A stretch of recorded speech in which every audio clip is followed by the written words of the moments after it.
질문 있으시면 질문 받겠습니다. 네. 네, 서울신문의 박기석입니다. 네. 그 광주 군공항 이전 TF의 그 좌장이라고 해야 될까요? 그 리더는 누구인지 좀 궁금합니다. 지금 국토비서관실이 간사를 맡고 있고요. 국방비서관실과 자치발전비서관실, 갈등조정비서관실로 구성이 되어 있습니다. 근데 향후에 이런 비슷한 TF들이 만들어질 확률이 좀 있기 때문에 좀 장기적인 이 TF 전체를 총괄하는 건 조금 의논을 거쳐야 한다고 알고 있습니다. 현재 요 군공항 이전 관련 TF는 이렇게 마련되어 있습니다. 네. 앞에 마이크 좀 전달해 주세요. 네. OBS 최한성인데요. 비슷한 TF가 만들어질 거라는 건 이런 갈등 사안들에 대해서 대통령님께서 앞으로도 계속 좀 개입을 하시면서 조정력을 하시겠다는 의도이신지 여쭙고 싶습니다. 네, 일단은 개입이라기보다 개입이란 용어는 적절치 않은 듯합니다. 꼭 그 중앙 정부가 힘을 좀 더 보탠다거나 대통령실이 굳이 갈등 조정에 들어갈 필요가 없는 문제는 가지 않아도 되겠죠. 그러나 꼭 필요한 부분, 가령 10여 년이 넘도록 지금 이 문제처럼 좀 복합적인 문제가 관련되어 있을 때에는 아마 어제처럼 타운홀 미팅 형식 같은 것들이 계속이 되고 거기서 직접적으로 민원을 청취한 다음 그래서 사회적 갈등 구조에 있어서 해결에 대통령실의 도움이 필요하다고 생각이 하면 만들어질 확률이 있다라는 거고요. 이거는 어디가 만들어질 예정이다라기보다 그런 경우 타운홀 미팅도 계속될 확률이 있고 그렇다면 만들어질 가능성도 있다 정도의 가능성으로 보시면 맞을 듯합니다. 네. 네. 네, 한국경제TV 전범진입니다. 그 지금까지 몇 차례 차관 인사가 이루어졌는데 사실 보통 이제 과거의 정권들의 사례를 보면은 장관 인사가 임명이 되고 그 이후에 차관 인사가 따라오는 사례가 좀 있지 않았습니까? 그래서 지금 후보자로 뭐 모든 부처는 아니지만 오늘 지명되신 분들 중에서도 이제 장관 후보자가 있는 부처들이 있는데 그 후보자들과 교감이 있었는지 그리고 뭐 아직 후보자이기 때문에 없었을 수 있지만 그렇다면은 이제 좀 그 장관들이 직접 인사권을 행사해서 좀 정책을 추진하는 수월성 측면에서 좀 어려움이 따를 수 있다라는 그런 우려에 대해서는 좀 대통령실은 어떤 입장인지 궁금합니다. 일단은 첫 번째 질문에 대해서는 인사에 관한 한은 이재명 정부의 원칙이 있겠죠. 그리고 그런 방면에서 실질적인 장관 인사들과 그리고 이제 차관 인사들 검증이 거치고 난 이후에 지금 발표하고 있다고 말씀드릴 수 있겠습니다. 두 번째 질문은 제가 약간 이해하기가 좀 어려운데요. 뭐 장관 지명 후보자들과 교감이 있었냐는 얘기라고 이해하면 되겠습니까? 있었는지 그리고 혹시 없었다면은 뭐 사실 아직 후보자 신분이기 때문에 없었을 수 있는데 그렇다면은 이제 장관들도 이제 본인들과 같이 일할 차관들을 임명할 수 있지 임명에 대한 목소리를 낼 수 있는데 그러지 못함으로써 이제 좀 국정과제 추진이나 이런 거에 있어서 어려움을 겪을 수 있지 않나 뭐 그런 얘기가 관가에서도 나오곤 하더라고요. 그래서 그런 거에 대해서 어떻게 어떤 보시는지. 관가에서요? 이제 세종 관가. 세종 관가에서요? 예. 어떤 부처에서요?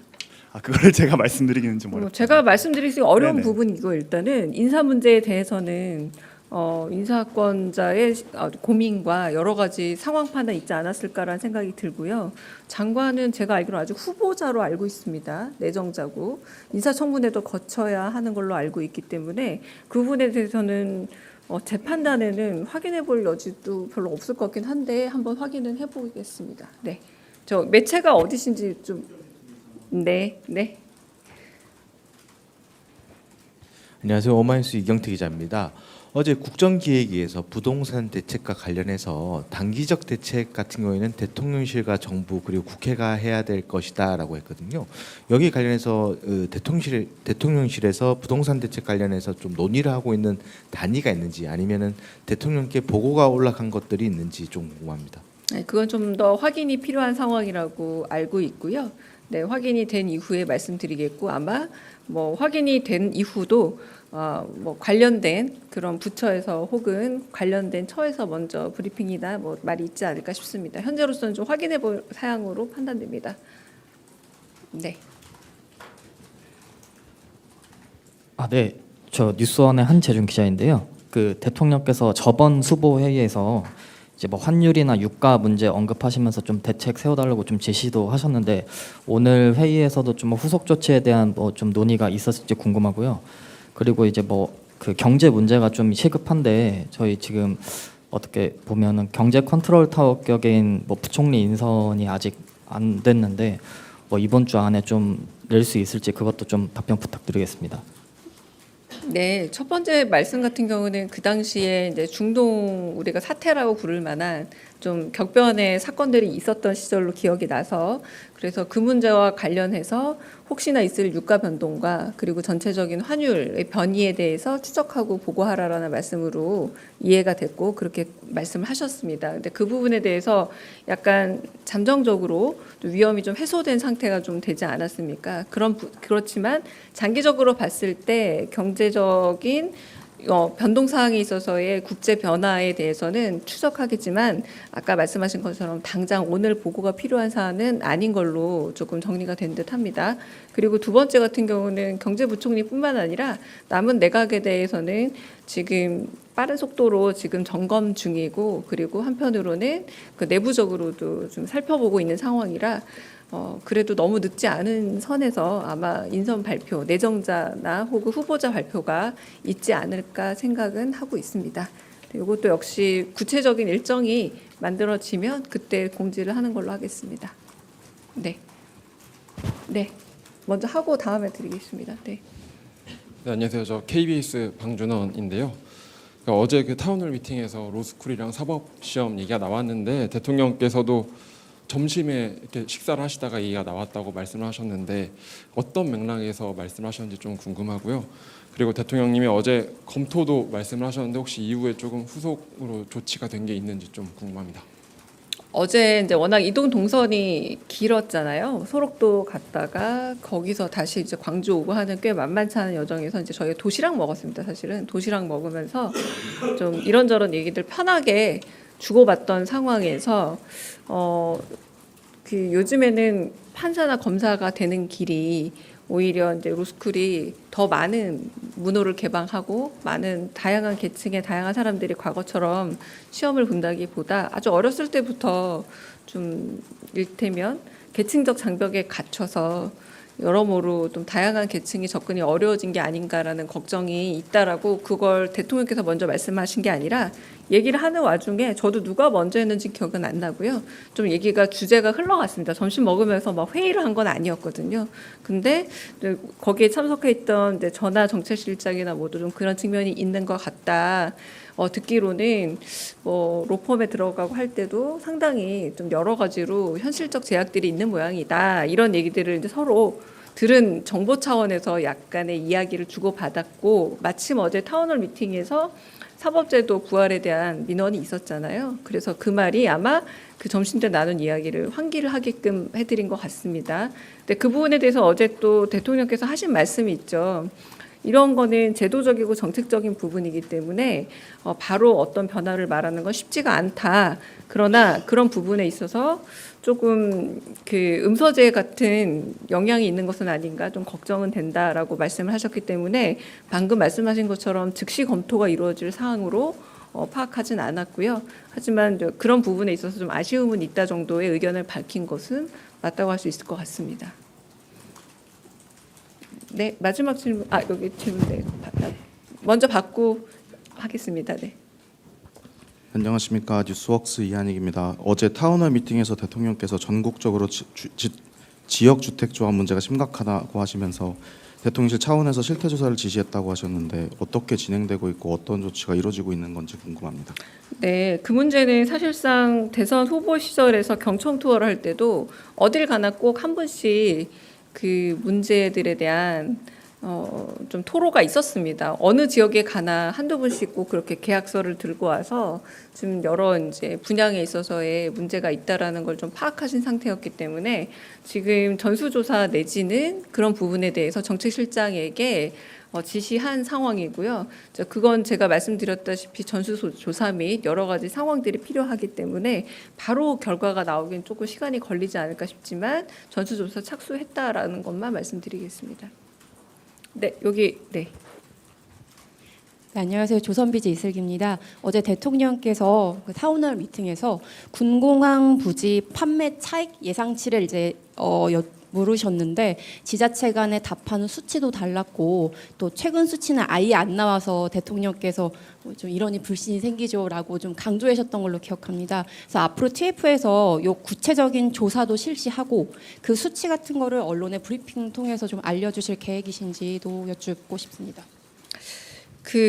나중에 브리핑 통해서 알려줄지에 대해서는 지금 말씀드리기 어렵지만 말씀드린 것처럼 어제 이제 8천억과 1조 사이 2천억 정도의 차이도 있었고 그리고 소음 피해 같은 경우는 조사 시점이 꽤 과거였기 때문에 다시 한번 한다라는 측면이 있어서 그런 부분에서 저희가 TF 구성에 다양하게 국토도 들어가고 국방도 들어가고 갈등 조정도 들어가고 그리고 육자 협의체 안에도 국토부, 기재부, 광주시, 전남도, 무안군이 다 들어간 겁니다. 그래서 그런 부분에 대한 합리적인 결과치를 얻기 위해서 다시 한번 수치도 점검할 예정이라고 저도 알고 있고요. 그 결과에 대해서는 아마 정확히 예고를 하기는 어려우나 그래도 뭐 브리핑 같은 것들이 있을 수 있지 않을까 싶긴 합니다. 네, 마지막 질문으로 제가 네.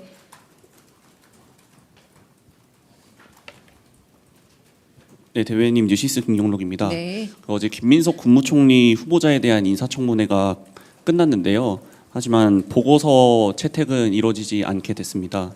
국민의힘에서 계속 보이콧을 하고 있는데 이런 상황을 대통령실에서는 어떻게 바라보고 있는지 한 말씀 여쭙습니다.